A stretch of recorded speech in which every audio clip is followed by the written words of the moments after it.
जीवन से संबंधित सवालों के बारे में आपका स्वागत है। ये कार्यक्रम सवाल और जवाब के रूप में है और आप जैसे दर्शकों के लिए खास सवाल है जो आपके मन में विभिन्न विषयों के बारे में हो सकते हैं जो कि महत्वपूर्ण है। इनमें परमेश्वर, यीशु, स्वर्ग और प्रार्थना के बारे में सवाल शामिल है। ऐसा कोई सवाल नहीं है जो आप नहीं पूछ सकते, लेकिन हमारे होस्ट और को होस्ट जो इस कार्यक्रम को संचालित कर रहे हैं वो विभिन्न दृष्टिकोण का आदर करते हैं। हेलो, जीवन से संबंधित सवालों में आपका स्वागत है जो आपके लिए क्राइस्ट टू द वर्ल्ड और फीबा इंडिया की ओर से लाए गए हैं। मैं हूं डैनिया जोहानिस और मैं आज की आपकी होस्ट हूं। आज हमारे साथ फीबा इंडिया के संचालक पास्टर बेंजामिन हैं। हेलो पास्टर, आज हमारे साथ सहभागी होने के लिए धन्यवाद। धन्यवाद। तो दर्शकों, ये कार्यक्रम हमेशा की तरह सवाल जवाब के रूप में है और इसमें दुख, हानि, अवसाद और इसी प्रकार के अन्य विषयों पर चर्चा की जाती है उन सभी के लिए जिनके मन में जीवन से संबंधित सवाल हैं, जिनके बारे में खुलकर हम बात नहीं कर पाते। कृपया देखते रहें। आगे बढ़ने से पहले मैं प्रार्थना से शुरुआत करना चाहूंगी। प्रिय परमेश्वर, लोग जब विचार करते हैं इस बहुत ही महत्वपूर्ण विषय हानि और दुख के बारे में सोचते हैं और हमें ये समझने में सहायता कीजिए कि आपका वचन उसके बारे में क्या कहता है। यीशु के नाम में हम मांगते हैं, आमीन। आमीन। सो पास्टर, फिर से हमारे पास बहुत सारे सवाल हैं। पास्टर, आगे बढ़ने से पहले पहला सवाल, क्या आप कृपया हमें बता सकते हैं कि जब आप हानि और दुख कहते हैं तो आपका क्या मतलब होता है? हानि हम सभी लोगों के लिए एक आम अनुभव है। हम सभी अपने जीवन भर पैसे, चीजों और लोगों की हानि का अनुभव करते हैं। हम नौकरी, पद या अपने जीवन में किसी महत्वपूर्ण व्यक्ति की हानि का अनुभव कर सकते हैं। दुख वो भावनात्मक और शारीरिक प्रतिक्रिया है जो हम अपने मन और भावनाओं में अनुभव करते हैं। यह हमारे आत्मिक और शारीरिक अस्तित्व को भी प्रभावित कर सकता है। तो अगले सवाल पर चलते हैं पास्टर। हमारे पास एक दर्शक हैं जो पूछ रहे हैं, मुझे लगता है कि बहुत से लोग किसी व्यक्ति की हानि के संबंध में दुख के बारे में सोचते हैं, लेकिन आपने इसे अन्य चीजों की हानि को शामिल कर विस्तारित किया है। क्या आप इस पर विस्तार से बता सकते हैं? हाँ, पीटर नामक एक लेखक ने भावनात्मक उपचार या भावनात्मक स्वास्थ्य पर लिखी अपनी पुस्तक में इस विषय को संबोधित किया है। ये आध्यात्मिक या शिष्यत्व के बारे में शिष्यत्व के दृष्टिकोण से बात करता है। वो पाठक को जीवन भर में हमारे द्वारा संचित की गई हानि की विशाल श्रृंखला पर विचार करने के लिए निमंत्रित करता है। खौफनाक हानि जैसे कि बच्चे की मृत्यु, किसी प्रियजन की असामयिक मृत्यु, विकलांगता, तलाक, बलात्कार, भावनात्मक या यौन शोषण, लाइलाज बीमारी, बांझपन, जीवन भर के सपने का टूटना, आत्महत्या, विश्वासघात और बहुत कुछ। इसलिए मुझे लगता है कि हानि में सब कुछ होता है कि हम आपके बहुत करीब हैं और आप इसे याद करते हैं, आप इसे खो देते हैं। ठीक है, हमारे पास एक दर्शक हैं जो पूछ रहे हैं, क्या आप ब्रिटिश मनोचिकित्सक कॉलिन मूरे पार्क्स से कुछ मिनट पहले बताए गए दुख के चरणों के बदले हुए सिद्धांत के बारे में बताना चाहेंगे?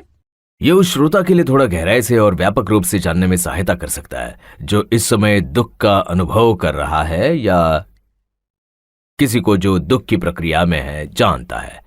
मैं संक्षेप में 4 चरणों को सूचीबद्ध करता हूं और बताता हूं कि वे कुबलर रॉस द्वारा बताए गए 5 चरणों में से कैसे तुलना करते हैं। पहली बात, सदमा और सुन्नता। इस चरण में हानि को स्वीकार करना असंभव लगता है। यह चरण कुबलर रॉस इनकार के चरण से सबसे अधिक निकटता से संबंधित है और इस चरण में शारीरिक कष्ट का अनुभव होता है जो दैहिक या शारीरिक लक्षणों को जन्म दे सकता है। दूसरा चरण है सीखने और खोजने का। हम शून्यता, अलगाव को भरने के लिए विश्राम खोजने लग सकते हैं। हम तस्वीरों के माध्यम से यादों को ताज़ा करके ऐसा करने की कोशिश कर सकते हैं, या हम किसी वस्तु या प्रतीक को रख सकते हैं जिसका उपयोग उसने केवल हमारे लिए किया था ताकि हम इस पर काबू पा सकें। तीसरा है निराशा और अव्यवस्था। हम खालीपन, अलगाव को भरने के लिए आराम की तलाश शुरू कर सकते हैं। हम इस चरण में खुद को सवाल करते हुए और गुस्सा महसूस करते हुए पा सकते हैं। ये एहसास कि हमारा प्रिय व्यक्ति वापस नहीं आ रहा है वास्तविक लगता है और हमें अपने भविष्य को समझने या उसमें आशा खोजने में मुश्किल हो सकती है। मैं सभी चुनौतियों के साथ जीवन का सामना कैसे करूंगा? चौथा है पुनर्गठन और पुनर्प्राप्ति। इस चरण में हम अधिक आशावान महसूस करते हैं कि हमारे दिल और दिमाग कुबलर-रॉस द्वारा स्वीकृत चरण के साथ सांत्वना पा सकते हैं। किसी प्रियजन के लिए दुख या लालसा गायब नहीं होती।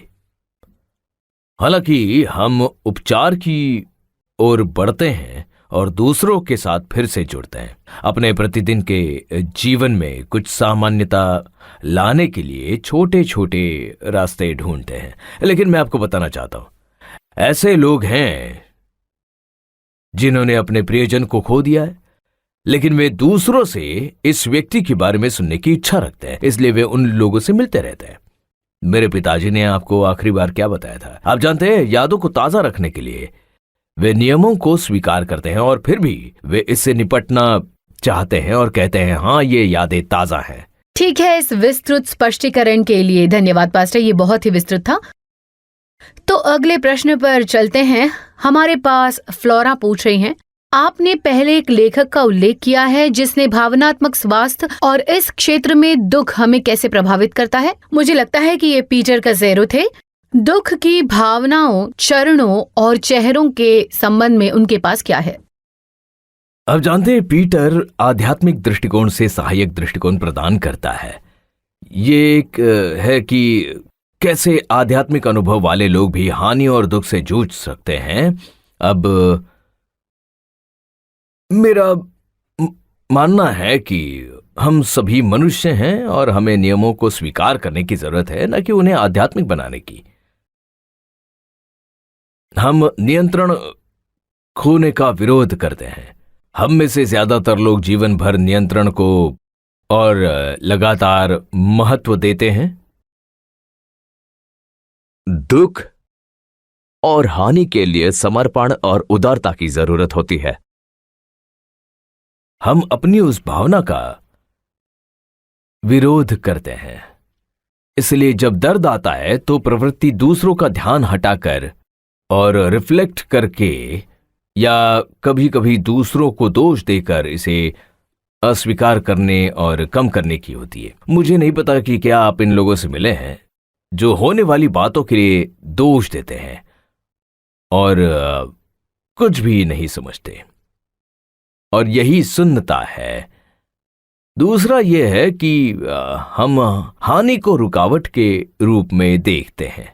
अब पीटर लिखते हैं, मैं इसे समय की बर्बादी मानता हूं जो मुझे परमेश्वर के लिए समय निकालने से रोकता है। और उसने कहा, मैं अपने आप से बुदबुदाता हूं, बस इसे भूल जाओ या माफ कर दो और भूल जाओ। यही बाइबल कहती है।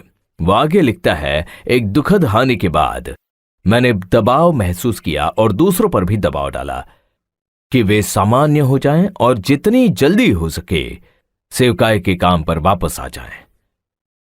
मैं अपने सहकर्मियों से माफी मांगता हूं, उसने यही कहा। जहां तक मेरा सवाल है, यदि मैं दुखी महसूस करता हूं तो दुख एक समस्या है जिसका हल किया जाना है, और पास्टर के रूप में मेरी भूमिका समस्याओं का समाधान करना था। और यही पतरस का कथन था। ठीक है। सो पास्टर, हमारे पास ये अगला दर्शक जो पूछता है, मुझे लगता है कि ये शायद कई लोगों की स्वाभाविक प्रतिक्रिया है कि वो बस आगे बढ़ जाए या दुख से परे चले जाए। यदि बस आगे बढ़ जाना स्वस्थ नहीं है तो दुख का सामना करने का एक स्वस्थ दृष्टिकोण क्या है? नहीं, देखिए, मुझे लगता है कि हर कोई आगे बढ़ना चाहता है। कोई भी बैठकर दुख मनाना नहीं चाहता। नहीं, यदि बाइबल में देखते हैं, जब मूसा मर गया तब प्रभु ने यहोशू से कहा, मूसा मर गया। यहोशू जानता था कि मूसा मर गया, परंतु परमेश्वर यहोशू को क्यों स्मरण दिला रहा है? प्रभु यहोशू से कह रहा है कि दुख मनाने का समय खत्म हो गया, मनुष्य मर गया है, लेकिन काम जारी रहना चाहिए। आप बैठकर दुख नहीं मनाते रह सकते, आगे बढ़ो, काम है। जो लोग आगे बढ़ना चाहते हैं उनके लिए हमें सहायता की जरूरत है, इसलिए हमें ध्यान देने की जरूरत है। बीच में उलझन भरे चरण पर ध्यान देने की जरूरत है और पुराने को नए को जन्म देने की अनुमति देने की जरूरत है। ये अब वो लिखता है, इन तीनों चरणों में से प्रत्येक अलग अलग विशेषताओं के रूप में है और जरूरी नहीं कि वे चरण दर चरण तरीके से हो। किसी को 1 महीने का समय लग सकता है, किसी को 1 सप्ताह का, किसी को 3 दिन का। लेकिन जब कोई व्यक्ति जानता है कि वो अपने प्रियजन को खोने जा रहा है तो वे काफी तैयार होते हैं, लेकिन जब वो अचानक होता है तो इसमें समय लगता है। और जैसा कि मैंने कहा, हर कोई इससे अलग तरीके से निपटता है और मुझे लगता है कि वास्तविकता का सामना करें, इसे स्वीकार करें, आगे बढ़ें। प्रभु आपको आगे बढ़ने के लिए बल देगा। पास्टर, हमारे पास सौजन्य पूछ रही हैं, ये मनोविज्ञान और आध्यात्मिक लेखकों के शोध और दृष्टिकोण से सहायक है? क्या ऐसे अन्य स्रोत हैं जो हमें सच्चाई को समझने में मदद कर सकते हैं? जी हाँ, जरूर, लेकिन मैं केवल बाइबल से ही बात कर सकता हूं। परमेश्वर का वचन सामर्थ्य का स्रोत, विश्राम का स्रोत। बाइबल हमें बहुत स्पष्ट रूप से सिखाती है कि हानि और दुख से कैसे निपटना है, और रोल मॉडल स्वयं परमेश्वर है। जब उसने उस व्यक्ति को खो दिया जिसे वो इतना प्यार करता था, तो आप जानते हैं वो रोया। ये इनकार नहीं था, ये स्वीकृति थी। इसलिए सभी मनोवैज्ञानिक पुस्तकों और उस विषय पर लिखी गई पुस्तकों के अलावा, यदि आप दिन के लिए ताकत चाहते हैं, यदि आप जानना चाहते हैं कि इससे कैसे निपटा जाए, यदि आप जानना चाहते हैं कि वास्तविकता क्या है और इसे कैसे स्वीकारें, तो मैं कहूंगा कि परमेश्वर के वचन के पास वापस जाएं और वचन का अध्ययन करें। ये पूरी तरह सच है पास्टर। इसीलिए अगले सवाल की ओर बढ़ते हैं, जो एक दर्शक पूछता है, ये सचमुच दिलचस्प है। संसार में जिस राष्ट्र ने बड़ी हानि का अनुभव किया, उसके लिए ये कैसे दिखता है? ये बड़ा सवाल है। मैं कुछ वचनों को पढ़ना चाहूंगा जो इस भविष्यवक्ता ने उस राष्ट्र के दुख को संबोधित करने के लिए लिखे, अर्थात यिर्मयाह भविष्यवक्ता। उसने ये कहा, मेरा दुख और मारा मारा फिरना, मेरा नागदौने और विष का पीना स्मरण कर मैं उन्हीं पर सोचता रहता हूं। इससे मेरा प्राण ढला जाता है, परंतु मैं ये स्मरण करता हूं, इसीलिए मुझे आशा है। प्रभु का अटल प्रेम कभी समाप्त नहीं होता, उसकी दया कभी समाप्त नहीं होती, वो हर सुबह नई होती है। आपकी विश्वास योग्यता महान है। मेरे मन ने कहा, यहोवा मेरा भाग है, इस कारण मैं उसमें आशा रखूंगा। जो यहोवा की बाट जोहते हैं और उसके पास जाते हैं, उनके लिए यहोवा भला है। विलाप गीत अध्याय 3 पद 19 से 25 तक। भले ही ये लोग बड़े हानि और दुख और दर्द का अनुभव कर रहे थे, यिर्मयाह उन्हें आत्मिक सहायता और प्रतिज्ञाओं का स्मरण दिला सका। यह सब इस बात पर निर्भर है कि क्या आप आगे बढ़ने के लिए तैयार हैं। यदि आप आगे बढ़ना नहीं चाहते हैं, चाहे हमारे पास जितनी प्रतिज्ञाएं हो, जितना वचन हो, फिर भी हम उसी स्थान में बने रहेंगे। लेकिन यदि मैं कहता हूं कि मैं आगे बढ़ना चाहता हूं, हानि को, दुख को अनुभव करना चाहता हूं, परमेश्वर की प्रतिज्ञाओं को स्वीकार करता हूं, आशा की ओर देखता हूं जो वायदा करती है, और आगे बढ़ता हूं। धन्यवाद पास्टर। मुझे लगता है कि ये विलाप गीत, ये सुंदर परिचय था जो आपने बताया। जो दर्शक देख रहे हैं उनके लिए मुझे लगता है कि आप अब तक समझ गए होंगे कि दुख में से कैसे आगे बढ़ना है, लेकिन कृपया और जानने के लिए देखते रहिए। तो ये था। हमारे पास सौजन्या कह रही है, मैंने देखा कि प्रत्येक करने और ना करने की बात का एक बाइबल लेखक ने समर्पण किया है। आपने उल्लेख किया कि बाइबल में कई अंश हैं जो बताते हैं कि कैसे विश्वास करने वाले लोगों ने दुख का सामना किया और उससे कैसे निपटा। क्या कोई और उदाहरण है जो आप बताना चाहते हैं? बाइबल में प्रेरित यूहन्ना ने अपने लेखन के बीच में यीशु मसीह के जीवन का विवरण लिखा। वो यीशु के एक मित्र के बारे में एक कहानी बताते हैं जो बीमार हो गया और मर गया। अब यीशु को यह समाचार मिला कि उसका दोस्त बीमार है, इसलिए वो अपने दोस्त और परिवार के साथ हो लेने के लिए यात्रा पर निकल पड़ा। अब ये इस तरह, जब आप उस अंश को पढ़ते हैं तो संदेश प्रभु को भेजा गया था। रिश्ते की बात करें जिससे आप प्यार करते हैं वो बीमार है, न कि जो आपसे प्यार करता है वो बीमार है। और बाइबल कहती है कि यीशु ने विलंब किया। अब उसने विलंब क्यों किया? ये पूरी तरह से जानते हुए कि वो मर चुका है, बीमार है। अब आप ऐसा मत कीजिए, मैं ऐसा नहीं करूंगा, हम उसके बाद जल्दी जाएंगे, लेकिन यीशु ने देरी की। अब प्रभु जानता था कि उसकी मृत्यु परमेश्वर की महिमा के लिए है। बहनों में से एक मार्था ने यीशु को बुलाया और दुख व्यक्त करना शुरू कर दिया। मार्था ने यीशु से कहा, प्रभु यदि आप निकट होते तो मेरा भाई नहीं मरता। इस मुलाकात में मार्था जिस सौदेबाजी का अनुभव कर रही है उस पर ध्यान दे। फिर मार्था यीशु को उसके घर में ले गई और जहां उसने अपनी बहन मरियम को देखा था, मरियम यीशु के पास आई और उसके पैरों पर गिर पड़ी और उसने वही बात कही जो उसकी बहन ने कही थी, प्रभु यदि आप यहां होते तो मेरा भाई नहीं मरता। यूहन्ना के सुसमाचार में अध्याय 11 पद 32। अब ये दोनों बहनें इनकार और सौदेबाजी के सदमे के चरणों में हैं। मुझे लगता है कि जिसने भी किसी प्रियजन को खोया है वो उसकी भावनाओं को पहचान सकता है।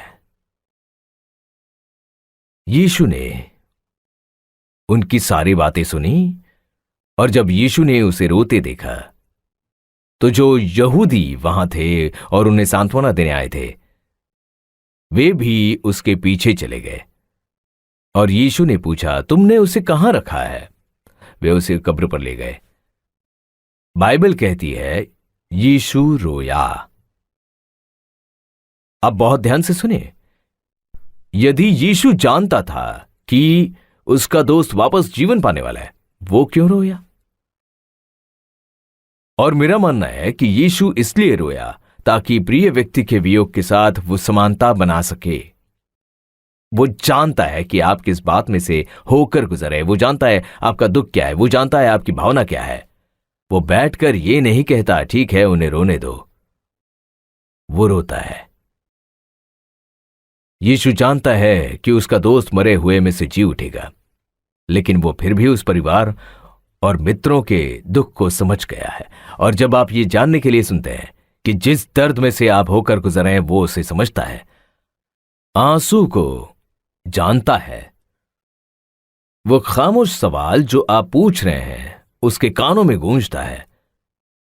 वो जानता है वो आपसे बहुत प्रेम करता है और जब आप उसे पुकारेंगे तब वो आपकी अवश्य ही मदद करेगा।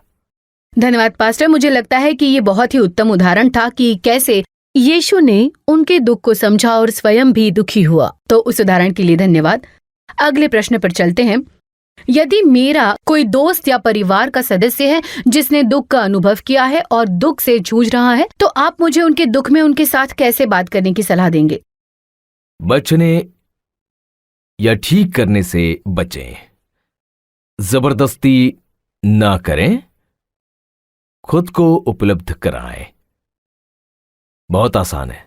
ठीक है, तो जबरदस्ती ना करने से आपका क्या मतलब है? आप जबरदस्ती कैसे नहीं करते? दुख मनाने वाले व्यक्ति की सहायता करने के प्रयास में ठीक करने की जरूरत नहीं है। हम दर्द को कम करने की कोशिश करने के लिए प्रोत्साहन, उम्मीद और विनोद का भी इस्तेमाल कर सकते हैं। हालांकि इरादा अच्छा है, लेकिन यह दृष्टिकोण लोगों को ऐसा महसूस करा सकता है जैसे कि उनका दर्द देखा नहीं गया या सुना नहीं, समझा नहीं। आप जानते हैं आप केवल अस्थायी राहत दे रहे हैं ताकि वो इसे भूल जाए। इसलिए जब आप बचाव के बारे में बात करते हैं तो मेरा मतलब यही होता है आपको उन्हें अपने दुख को संभालने के लिए जगह देनी चाहिए। ठीक है, तो पास्टर बचाने या ठीक ना करने से आपका क्या मतलब है? हम उस व्यक्ति की मदद करना चाहते हैं ताकि वो बेहतर महसूस करें, लेकिन कभी कभी ऐसा होता है कि हम चीजों को इतना बढ़ा देते हैं कि उस तरह की चीजों से व्यक्ति का दम घुट जाता है, वो प्रतिक्रिया भी नहीं कर पाता। हम उसे अपने दुख को संभालने का समय नहीं दे रहे और हम खुद को ये सोचने के लिए मजबूर करें कि हमें हमेशा उसके साथ रहने की जरूरत है। और हमें यह जानने की जरूरत है कि हम इस स्थिति में परमेश्वर नहीं है। और मुझे लगता है कि यदि वो रो रहा है तो हमें उसे अकेला छोड़ देना चाहिए, उसे रोने देना चाहिए। मेरा मानना है कि उन्हें दुख को संभालने के लिए जगह दें, और जब वे तैयार हो तो दोस्त बने, न्यायाधीश न बने। अर्थपूर्ण लगता है ये पास्टर। तो हमारे पास अगले कुछ लोग हैं जो पूछ रहे हैं, आप कैसे सुझाव देंगे कि हम खुद को किसी शोकग्रस्त व्यक्ति के लिए उपलब्ध बना सकें?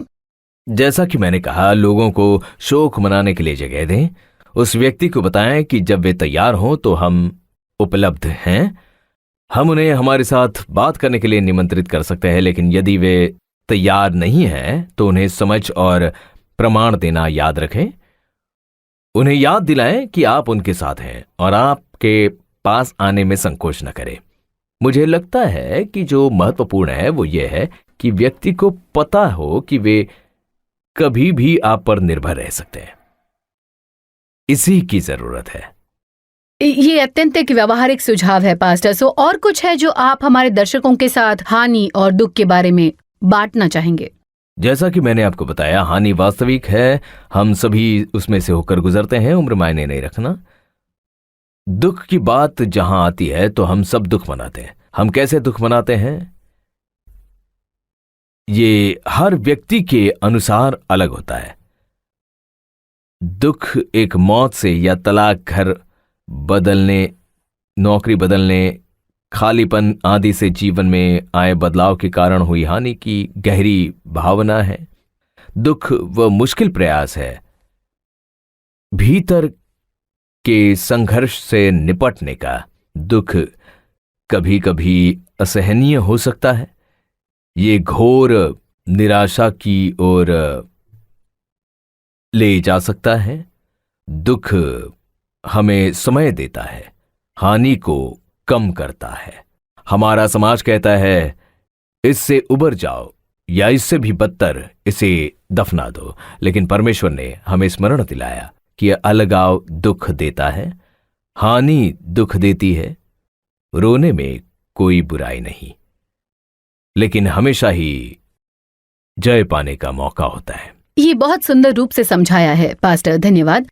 तो हमारे पास अगला दर्शक दृश्य है, वो बहुत शिक्षाप्रद है।